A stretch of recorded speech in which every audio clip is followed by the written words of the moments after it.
All right. Okay. I mean, those 3,000 sold out, but we're talking about 13,000. Over 4 times as many, and they sold out in minutes. Rising tide lifts all boats.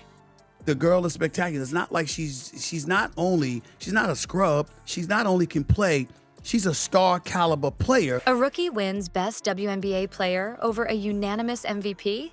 That's mind-blowing enough. But what if I told you this might all be tied to corporate deals and secret narratives?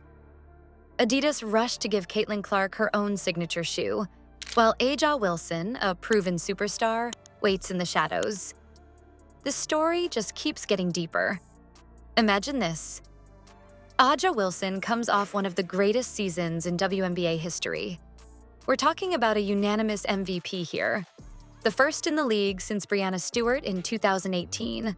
And, oh yeah, only the second player in WNBA history to ever achieve that. She dominated on both ends of the floor, averaging 22.8 points, 9.5 rebounds, and more than 2 blocks per game. The Las Vegas Aces were unstoppable, cruising to a second straight championship, and Wilson was the anchor for everything they did. But, you know, they were out there bragging about Aja Wilson's shoe being sold. It's sold out. Well, look, there was rumors they only offered 3,000 of them. Just the newness of basketball that I love. And I hope I never, ever lose that feeling. But when it came time for the ESPYs, the stage was set for someone else to shine. Caitlin Clark, a rookie just months into her WNBA career. It's a moment that raised a lot of eyebrows. The ESPY for Best WNBA Player went to Clark, whose first-year numbers and team impact didn't come close to what Wilson achieved. So how did this happen? The ESPYs are a fan-voted award. People behind their screens get the final say. And while Wilson's resume spoke for itself, Clark carried momentum from an already massive college following into the league. She wasn't just a rookie. She was a sensation. Her highlights went viral. Her charisma won people over. And suddenly the popularity shifted away from a proven legend. But how does this really look? This isn't just about one ESPY award. It feels bigger than that. What message does it send to WNBA players when a rookie, hyped by media and backed by viral moments, takes center stage over one of the most decorated athletes in the sport? 13,000 pairs of Caitlin Clark's new Nike basketball sneakers were being sold on June 30th, and they were gone before people could even add them to their cart. Rising tide lifts all boats. The girl is spectacular. It's not like she's not a scrub. She's not only can play, she's a star caliber player. For fans and players alike, it hints at something uncomfortable. If you're not constantly in the spotlight, your legacy can get overlooked. And the whispers of favoritism don't end there. Clark was already a household name before she even played her first WNBA game.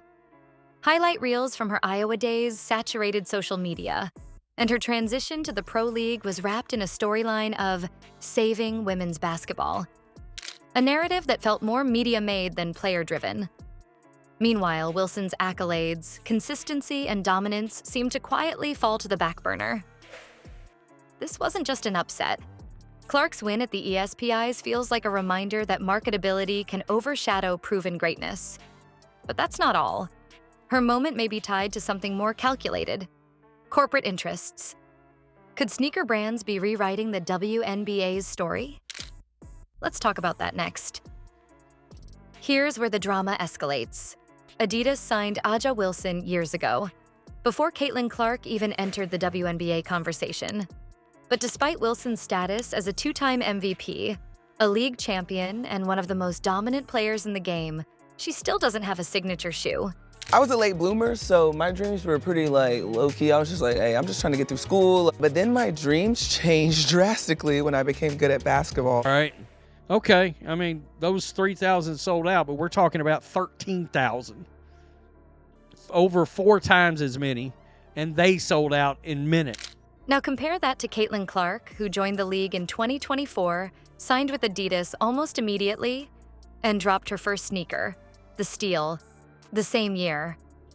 Not only did Clark get a shoe, but Adidas rolled it out like it was the event of the year. Social media promos everywhere, press releases hyping it up, and fans rushing to grab pairs before they sold out. The difference couldn't be more obvious. This timeline raises some real questions. Adidas had Wilson locked in for years, but instead of pushing out her signature line, they seemed content to let it sit in the shadows.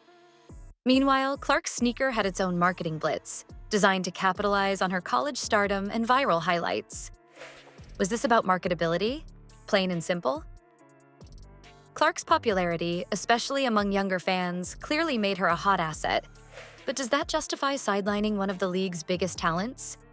For fans watching from the outside, it felt less like an endorsement strategy and more like a blatant shift in priorities. It's a zombie company. It loses money. Nobody's going to the game. Thank God they get Caitlin Clark. She's injured for 2 weeks. All of a sudden, attendance goes down. This is not going to work long term. You trust me. The shoes went up for sale on Monday morning at $190 a pop.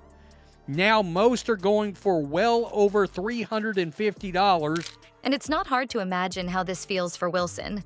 She's arguably done more for the WNBA in terms of consistent excellence than almost anyone in her era. Her dominance on the court reshaped expectations for what a WNBA superstar looks like, yet it seems her contributions are overshadowed the moment a new face enters the league. If you're Wilson sitting back watching this unfold, it must sting. How could it not? It's not just about missing out on hype. It's about being made to feel replaceable by a system more invested in chasing the next viral moment than respecting the foundation you've built. So, is this a decision to highlight Clark? Or an intentional move to delay Wilson's shine? Whatever it is, this goes beyond sneakers. It's a reflection of where the league and the companies powering it might be headed. Aja Wilson's situation isn't just about missing one award or a sneaker delay.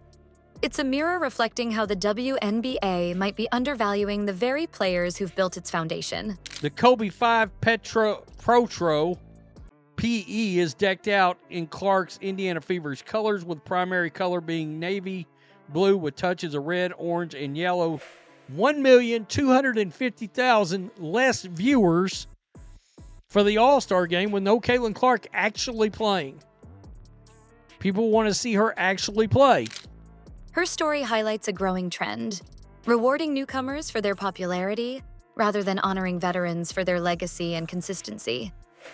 What message does that send to the women who've dedicated their careers to elevating the league? If this continues, it could discourage players from striving for long-term greatness. The league stands at a pivotal moment. Will it prioritize its history or chase fleeting viral moments? That decision could define its future.